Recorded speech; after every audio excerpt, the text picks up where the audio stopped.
Tim Chase sat at the quiet bar waiting for the takeout sandwiches he had ordered. His best friend and business partner, Will Davis, was on the phone from his truck, while Tim went inside to pick up his lunch. It was unusual for a good restaurant like David's Place to offer takeout lunches. The food was very good, and Tim always made sure to eat there whenever he visited the neighborhood. Tim was reflecting on his day's work schedule when he heard a very familiar laugh. Curiosity made him get up from his stool and walk a few feet to be able to peer into the lounge. His heart ached at the sight of this spectacle. Tim's sister-in-law, Dana, was sitting in a secluded corner with Matt Larson. They looked too much like two married people who were with someone other than their spouses. Tim felt the bile rise in his throat when he saw Matt put his hand down on Dana's shoulder and lightly stroke her left breast through her blouse. Tim's dislike of the scene didn't stop him from pulling his phone out of his pocket and opening contacts. Tim felt he had no choice. He had to clear the situation with Dana's husband, who was sitting in the truck in the parking lot at this moment. The next call Tim was going to make was to his wife, Mandy. She would be extremely disappointed in her sister, but Tim felt it would be wrong to keep something so life-changing from her. The truth was always better in the long run. Finding Will's room, Tim was stunned to see Mandy come out of the ladies' room and join Dana and Matt at their table. He was particularly taken aback by the fact that Matt didn't bother to remove his hand from Dana's chest. Mandy, on the other hand, didn't seem the least bit surprised by such a sordid sight. By this time, Will had answered the phone. Tim found it difficult to speak as numerous scenarios ran through his head, none of which were appealing. He remained silent until Will demanded an explanation as to why he was calling. "Will, get your ass over here. There's some shit going on over there that you need to see," Tim replied, and disconnected. Less than half a minute later, Will walked through the door and immediately found Tim waiting for him. Will cast a questioning glance at Tim, who simply tilted his head toward the hall. Will shifted his gaze from Tim to the hall and then returned it to Tim again. Will looked confused. Both men flinched when Dana's familiar laughter suddenly rang through the dining room. Will threw his head back and looked around the room more closely. It became clear to Tim when Will's gaze finally found Dana. A frown appeared on his face and he began pacing the room quickly. Tim was still holding the phone in his hand, rushing to catch up with his friend. He turned on the video mode just before Will entered the restaurant. Will moved with surprising stealth for a man gripped by rage. He had caught up with Matt Larson before everyone at the table realized that Dana's husband was in the room. Will's fist struck with force right in the center of Matt's lecherous grin. The impact sent Matt toppling over onto his back and broke the chair he was sitting in, hitting the tile floor. Matt reflexively grabbed Dana's left breast as he began his short trip. Dana cried out as most of her blouse was ripped away from her chest, and the left bra cup was pulled up almost to her shoulder, exposing the white breasts she had so recently hidden. The right breast was also exposed as the cup holding it up had risen several inches up Dana's chest. Will looked down at the semi-conscious Matt Larson and deliberately spat in the lying man's face. "Ugh on you, Matt Larson. Next time I see you, I'm sending you to the hospital, you miserable bastard." "Will? What are you doing here?" Dana asked, puzzled. "It wasn't as it might seem. Matt was just a friend, that's all." "That's it? That's all you have to say?" Will replied with an unhappy laugh. "Was it just lunch?" Dana almost gasped at the sight of her bare breasts. She quickly pulled her bra back into place as her face turned bright red. "It had been an accident." Matt tried to grab onto something to keep from falling on his back. There was nothing to it. "Your behavior was irrational and dangerous." "I never realized how easily and often you lie, Dana," Will replied before turning to Tim. "You saw Matt holding Dana's breasts, didn't you, Tim?" "Yes, I saw it and videotaped it," Tim replied as he continued to take notes. "I'll send you a copy when this shit show is over." "Tim, you're not going to do anything like that," Mandy declared, finally finding her voice. "You're not going to interfere with Dana's personal life. She needs to work things out with Will. Your meddling won't help. Delete that video." "Good thing I'm still recording this crap," Tim snorted. "You told me you and Dana were going to outlets for Christmas presents. And you're 100 miles away from outlets helping your whore sister sleep with some worthless dick. And now you're saying that my behavior is inappropriate? You can't believe that bullshit yourself. I'm watching this in real time and I still have a hard time believing it. That's why my video is going to be so important. I may forget some of the details of this, but the video will be a helpful reminder. You called me a whore? Dana practically roared. You're lucky Will didn't punch you in the snout. You're insulting me and I'm not going to let it go. Hell, it looks like you've already forgotten your lover, Tim replied, nodding toward the slowly turning body on the floor. He's trying to sit up, and there's blood everywhere. It looks like he needs the help of a whore.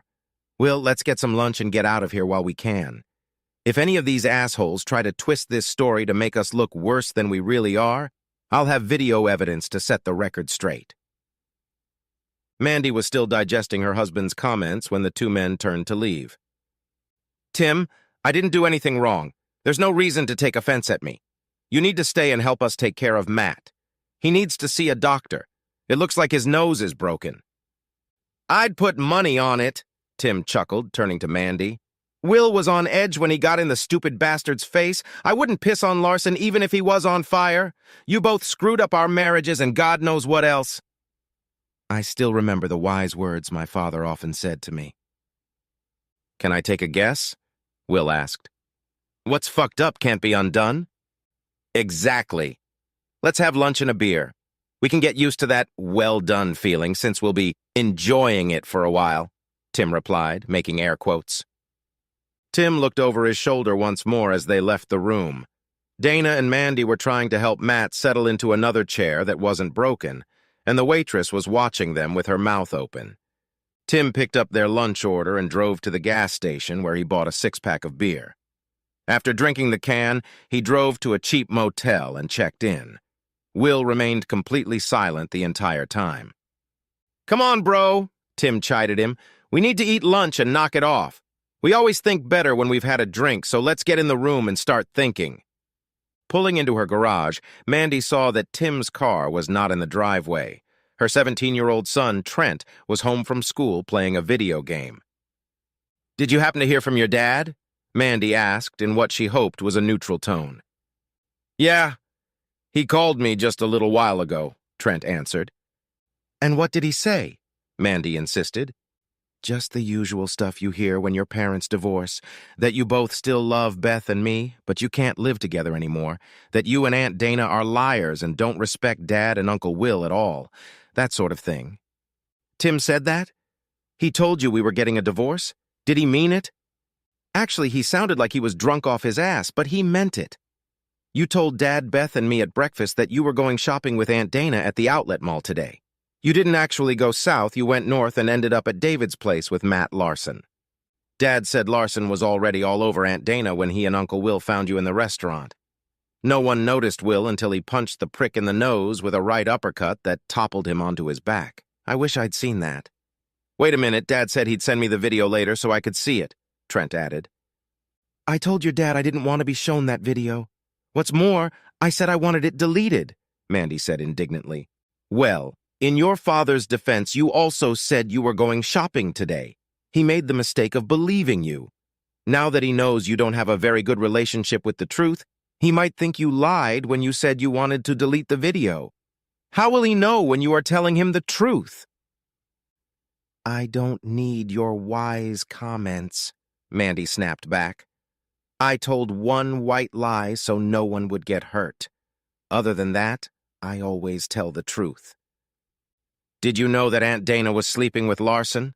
Trent asked quickly. Who said she was sleeping with Larson? They're just friends, Mandy stated. That's your true story, and you're going to stick to it? Trent asked. Then I don't see how you can stay married either. It's a wonder you've lasted this long. Are you calling me a liar? Mandy demanded an answer from her son. Not in those terms, Trent replied. Dad mentioned that Dana had called Uncle Will and admitted that she had slept with Larson several times and that you had helped her cover it up. What a bitch. Why didn't she call and tell me she confessed to Will? I tried to cover for her when she'd already told me. So much for always telling the truth, Trent said wryly. Dad said I'm going to live here with you until I go off to college next fall. Beth isn't very happy with her prospects, but she's still young. She'll get over it. Has your dad made up his mind yet? Did he make these decisions half drunk and without consulting me? Mandy was sure that she would be able to convince Tim that she was only lying to help her sister. She had never cheated on Tim and never intended to. It had all been a misunderstanding. But the thing was, she kept lying to protect her sister, even after Dana had confessed to Will. It wasn't a good thing. Tim was an exceptionally honest man, fair and straightforward in his dealings with others. He often told Mandy how much he disliked liars and the damage their lies caused. Trent was very much like his father. He immediately dumped his last girlfriend when he found out she lied to him about why she canceled a date. The girl had called Trent several times to apologize, but was rebuffed each time. Now Tim was talking about divorce, and in Trent's opinion, he was quite serious. How could one little misstep turn into such a big problem? Why was Tim so inflexible? For Will's sake, he would do anything. Mandy was sure that Tim would lie to help Will save the marriage. Why couldn't Mandy help her sister in the same way? What was she supposed to do when her sister asked her for help? The more Mandy thought about it, the more she was convinced that she had done nothing wrong, or at least nothing that Tim wouldn't do for Will. Tim was the hypocrite, plain and simple. Mandy decided to make dinner just for the kids and herself.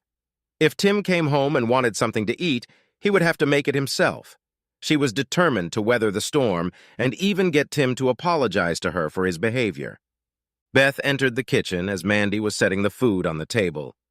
Mandy had no trouble determining that Beth was not happy. "I'll probably tell the judge that I want to live with Daddy," Beth said. "Helping Aunt Dana cheat on Uncle Will is really low, Mom. Will is a really nice guy. He and Dad are the best friends anyone could ever have." "I can't understand what you and Aunt Dana were thinking." "I wasn't caught cheating on your father," Mandy snapped back. "I was just in the wrong place at the wrong time. I couldn't tell Tim about Dana's boyfriend. He would have told Will as soon as he found out." "Interesting choice of words, Mom. You said you weren't caught cheating on Dad. You didn't say you never cheated. You said you never got caught." "I never cheated on Tim," Mandy replied angrily. "All I did was cover for Dana a few times. She's my sister, and I'll always be at her side. Mother's blood is thicker than water." "You think you were helping Aunt Dana by covering for her cheating on Uncle Will?" Beth asked with obvious disbelief. "And how did that turn out for both of you? Dad and Uncle Will now know that you're both liars, and at least one of you is a cheater. Since you've demonstrated your willingness to lie, how does Dad know you haven't cheated on him?" "Tim knows that I wouldn't cheat on him, and I've never lied about anything, except cheating on Dana. He'd do the same for Will. Maybe he already has. Who knows? Tim can't play that I'm holier-than-thou card with me," Mandy declared. "For all we know, both your father and uncle may have had affairs." Beth slowly shook her head in amazement. "Have you completely lost your mind? We know for a fact that Dad and Uncle Will never cheated. How do we know that, you ask? Because they have never, and I mean never, lied to anyone or cheated on anyone. I'm willing to put my life on the line that Dad never cheated on you. The sad thing is, now I wouldn't dare bet on your loyalty." Now it was Mandy's turn to be stunned. "You think I could cheat on your father? You thought that because I was trying to protect my only sister, I must be a cheater?" "I'm not saying that, Mom. I'm saying I'm not sure of your loyalty any more than I'm sure of Father's. I didn't feel that way this morning when you told us all you were going to the outlet with Aunt Dana, but today you've lost some of that confidence in you, and it's your fault." Before Mandy could respond, her cell phone rang. "It's Dana.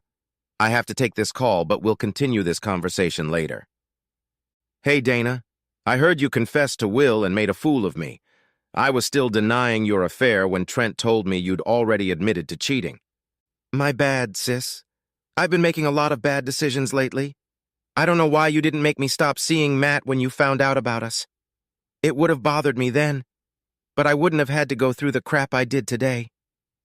"Wait a minute," Mandy protested. "You're the one who begged me to help you keep your affair a secret. I was just trying to be a good sister to you and keep you from getting hurt."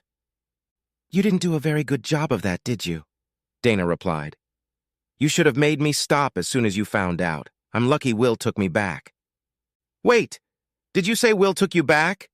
Did he forgive you? Mandy asked. How did you talk him into it? He looked really pissed off at the restaurant. You're not going to believe this. I called Will and confessed everything. I convinced him that I was telling the whole truth. You know how Will and Tim are about lies.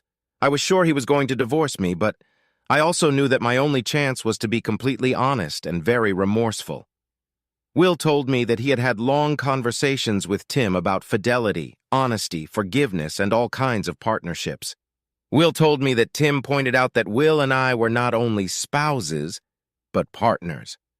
I can't believe that a few simple cliches allowed Will to forgive you, Mandy stated. There had to be more to it than that. You guessed it, sis. Will told me that when they were in Harrisburg 2 years ago for a 2-day lawn and garden show, he met a woman who seemed to have a thing for him. Tim went to look at the equipment, and Will sat at the bar and chatted with this young, attractive woman. At least that's how Will described her. He texted Tim and asked him not to come back to their room for a couple hours because he had met someone, Dana continued. Will said that by the time he paid the bill at the bar, Tim was in his face and angrier than he'd ever seen him. Tim told Will that he would have to fight and beat him up before Will could bring that woman to the room. Then Tim told Will that even if he succeeds in putting Tim down, he will still call and tell me what a cheat Will is. Then he would tell our kids, you, our parents, and anyone else who might be interested. I've never heard of that, Dana. Tim never said anything about it, Mandy admitted. That's because my damn fool husband came to his senses. He'd been mad as hell at Tim for days. He said it was uncomfortable coming back. They didn't talk to each other on the way home. They seem to have come to terms with it, Mandy remarked. They still act like brothers. That's because Will gradually realized that Tim had done him a huge favor by preventing him from destroying his marriage and family, Dana explained. Will also told Tim that he was ashamed of himself and that he didn't deserve a friend like Tim. He even offered to dissolve their partnership if Tim didn't want to work with him after that. And you know what your hard-hearted husband told Will? He told Will he loved him like a brother. He would rather destroy their friendship than see Will hurt me and the kids. Tim told Will that he knows that cheating will eventually destroy him just as much as if I cheated on him. Wow, Dana, that's pretty hard. It kind of makes your cheating even worse, doesn't it? Mandy asked. You think so, don't you? Dana said. Fortunately, Will seems to be more forgiving because he almost lost his way. No offense, sis, but Will noticed that I didn't have as strong a support group as he did. That was the difference. Mandy didn't know how to respond to Dana's remark. She had been covering up her sister's infidelity. She had gotten to the point of lying to her family in an attempt to protect Dana, and now that same sister is telling her that Tim is her best friend because he won't let Will get mixed up in the crap she let happen to Dana. Is Will home right now? Mandy asks to change the subject a little. I wonder if I should expect Tim to show up anytime soon. Will told me that Tim is very drunk. They had to convince the clerk at the motel they were staying at to get them a second case of beer after they finished the first one. At least they knew better than to drive. They drove to the motel instead of going home. Tim seems to be as upset about the situation as Will is. I need to talk to him and explain everything, Mandy said. Good luck with that, Dana said doubtfully. Will told me that Tim is more upset than he is. Tim never thought you would look him in the eye and lie to him. Now he doubts your faithfulness and what you put into your marriage. Will says that Tim feels like he's married to a complete stranger. He doesn't know who you are now. That's just stupid. You know I never cheated on Tim. I also told you to stay away from Matt. All I was doing was trying to protect you and keep Will from finding out and divorcing you, Mandy reasoned. Turns out that wasn't what was needed at all. The correct assessment of what was going on was a 20 out of 20. Now I realize I've been a damn fool. And you're not much better, Dana said. You should have kicked my ass and threatened to tell Will what a slut I was. That would have stopped me from making such a stupid decision. You helped me cheat, and it didn't do me any good. I can't believe what I'm hearing. Tim and Will caught us at a restaurant where you were sitting next to your lover with his hand on your chest. Will hit your boyfriend, and Tim got really upset with me. Will forgave you, but Tim is still angry and talking about divorce because I lied to protect you. Now you're telling me that I shouldn't have tried to help you keep your secret, and I'm not as good a friend as Tim. Sounds pretty accurate, sis. You know what Tim is like, and yet you risked your marriage trying to help me cheat on mine. You had to know Tim would be furious when he found out. He's a fucking Boy Scout, for Christ's sake. Mandy was silent, contemplating her situation. How could she have been so stupid? There was one thing in her world that she could always count on, and that was Tim's loyalty to his family. Of course, he had been angry when he found out she had lied to him. There was nothing surprising about that. He had never given her any reason to think he would tolerate or forgive her for lying. Mandy realized that the thing she was most proud of in her life was being able to trust and depend on her husband, and the fact that he felt the same way about her. That's what marriage was supposed to be. The foundation was honesty and trust, and she foolishly destroyed it. "Dana, I have to work on saving my marriage," Mandy said grimly. "You're right about me screwing it up. I knew it was wrong, and I did it anyway. I wish I could blame you, but the truth is that all my problems are on my conscience. I didn't have the courage or conviction to demand that you stay away from that asshole Matt. Now I'm paying for it. I have to go. I have to figure out how to get Tim to forgive me." "So, Mom, what are you going to do?" Beth asked. "It looks like Aunt Dana came out of that mess fragrant as a rose, but you got yourself in deep. You know Dad better than Trent and I do, and we both know it's best not to lie to him." "You're right, Beth. The only thing that helps me right now is that your dad has always been able to forgive me in the past. He has a big heart and family is the center of his life," Mandy stated.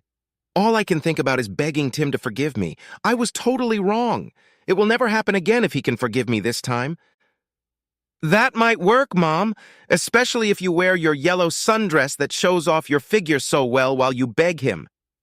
Daddy cringes when he sees you in it." "Shivers? Is that what you call it?" Mandy asked with a smirk. "When I talk to Mom, I call it a twitch," Beth replied with a smile. "When I see guys looking at me or my friends the way Dad looks at you, I call it a high." "Do you think Tim still looks at me like that after all these years?" "Now you're expecting compliments, Mom. You know how Daddy feels about you. Most of the time, he's like a flake in your arms. He'd do anything for you if you'd treat him the same way." Tim drove up to his house in the late afternoon. He was depressed and a little groggy. He took a deep breath and headed for the front door. He pondered his situation for a long time. Mandy wouldn't be able to make him look like the bad guy. He had a divorce petition form with him that he had found online and printed out. Mandy could threaten him all day long, and it wouldn't make a difference. She'd lied to him, as well as their children. There was no way to put a lost luster on it all. Beth greeted him as he crossed the threshold of the house. She took his jacket from him and headed for the closet. "How was your day, Dad? You look a little tired. Are you okay?" "Not really, honey," Tim replied. "I don't know what you heard, but I suspect it wasn't true. I need to talk to your mom alone. We're at a crossroads, so to speak." "Yes, I heard everything," Beth replied. "Those papers you're carrying look awfully serious. Mom asked me to take you into the living room and ask you to sit in a chair while I get a cold beer. Trent is already there, and I'll be right back with your drink." "I don't need a drink," Tim protested. "I don't need an audience either. I just need to talk to your mother, and you kids better not hear what I have to say to her." "You're wrong, Dad. Here's your beer," Beth said to her father. "Mom wants Trent and me to witness everything that's going on. She was very insistent." "Why? Does she think I'm going to hit her or something?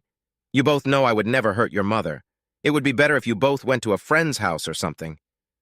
"I want our children to hear what I have to say, Tim. They'll stay here and listen. They need to know the problems that misunderstood loyalty and stubbornness leads to," Mandy announced as she entered the room. "You think I'm the one being stubborn?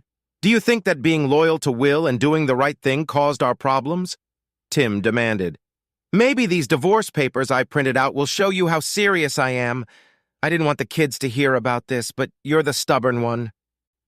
"Give them to me and I'll sign them right now," Mandy promised. "I believe you'll be fair if divorce is our only option. I'd like to suggest another solution if I could. You should reread them and take them to a lawyer. I was very angry when I filled them out, and they can be a little one-sided, Tim admitted. It doesn't matter what it says on some piece of paper, Tim. I know you. You'll never be unfair to me. I'm not the least bit worried about any agreement. I wanted Trent and Beth present because they deserve an apology, almost as much as you do, Mandy explained, walking over to Tim's chair and kneeling down in front of him. I was wrong, terribly wrong, Tim. I lied to the three of you at breakfast yesterday morning, and several other times that I can remember. I was under the false impression that I was helping my sister. I was wrong. I realize that now. I made it worse by not telling the truth and standing up for what I knew was right. I wish I could take it all back, but I can't. I have to live with my mistake. Tim's frown slowly changed to a surprised look as he listened to Mandy kneeling in front of him. Even in this frustrated state, he noticed that Mandy was wearing the yellow sundress he liked so much. As she leaned forward, Mandy's cleavage became even deeper. He couldn't look away. Even after nearly 20 years of marriage to the woman standing in front of him, she was still the woman he had always cherished. I apologize to you, Tim. The kids told me earlier that if you saw fit to forgive me, they would too. I was wrong. I know that. I will do my best to never disappoint you like that again. I promise you my love and respect. I will accept whatever decision you make without complaint, Mandy added. I lost my way a little, but now I'm back on track. Can you forgive me and learn to love me again? Tim looked at Mandy for a long time before answering. You really hurt me, Mandy. I never thought you were capable of lying to me, especially so convincingly. I have to be able to trust you or I won't be able to stay with you. I know that is a fact. My marriage has to be based on respect and complete trust. There's no middle ground. You can't be trustworthy only most of the time. That doesn't work for me. So that's why my foolish attempts to support Dana have been so painful for you, and in fact for me, Mandy replied sincerely. I'm afraid I lack your moral compass, Tim. I think I'm pretty good, but I realize I should be better. If you look at it logically, there should be no problem with telling you the truth every time I talk to you. I want you to give me a chance to reach that goal. I do love my husband and my children, and I always will. Small talk is cheap, Mandy. You were put in a difficult situation, and you gave in. You took the path that seemed easier. And now it turns out it wasn't. How can I trust you after this recent fiasco? I think you feel like I'm asking you to take the word of a burned-out liar, Tim. Admittedly, it's a little difficult. I'm asking you to understand that I'm not as principled as you are, but that doesn't mean I'm unfaithful or disrespectful.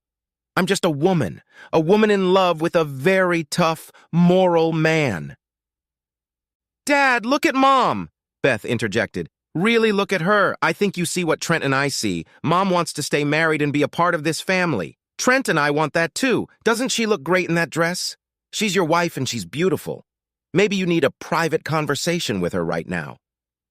Tim took his eyes off Mandy to look at the smiling faces of his two children. If Will could forgive Dana, couldn't he give Mandy another chance? He turned to Mandy again. She was nervously running her tongue over her lips. Tim noticed that the top two buttons on her sundress were undone, exposing much of her cleavage. Do you think I'm so simple? Tim asked the family. Mandy has a long way to go before I will trust her completely again. You're not simple, Dad. But you're a man. Mom practically told you that anything is possible if you accept her apology, Trent pointed out. I guess the reward is worth the risk, isn't it? Tim smiled at Trent's remark. He looked directly at his wife and asked, Is that what you're telling me, Mandy? Tim and the two children couldn't contain their laughter as Mandy nodded her head, blushing as she did so.